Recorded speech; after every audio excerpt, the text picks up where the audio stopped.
వాగర్ధ వివసంపృక్తం వాగర్ధ ప్రతిపత్తయే జగత పితరం వందే పార్వతీ పరమేశ్వరం.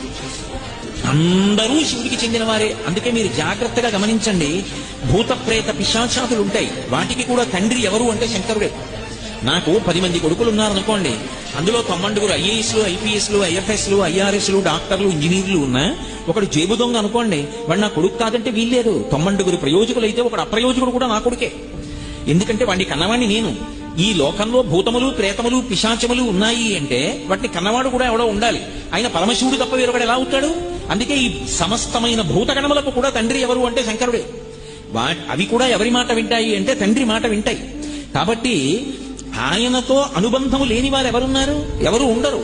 అందుకే శంకరాచార్యుల వారు కాశీపట్టణానికి వెడితే అన్నపూర్ణమ్మ దగ్గరికి వెళ్లి మాతాచ పార్వతీదేవి పితాదేవో మహేశ్వర బాంధవా శివభక్తాశ్చ స్వదేశో భువనత్రయం అన్నారు.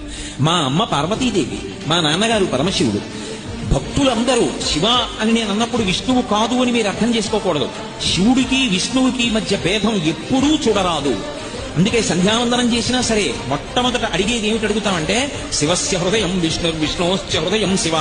శివుని యొక్క హృదయం విష్ణువు, విష్ణువు యొక్క హృదయము శివుడు. నా బుద్ధి ఎన్నడూ శివకేశవుల మధ్య భేదమును పాటించకుండుదాకా అని అడుగుతాం.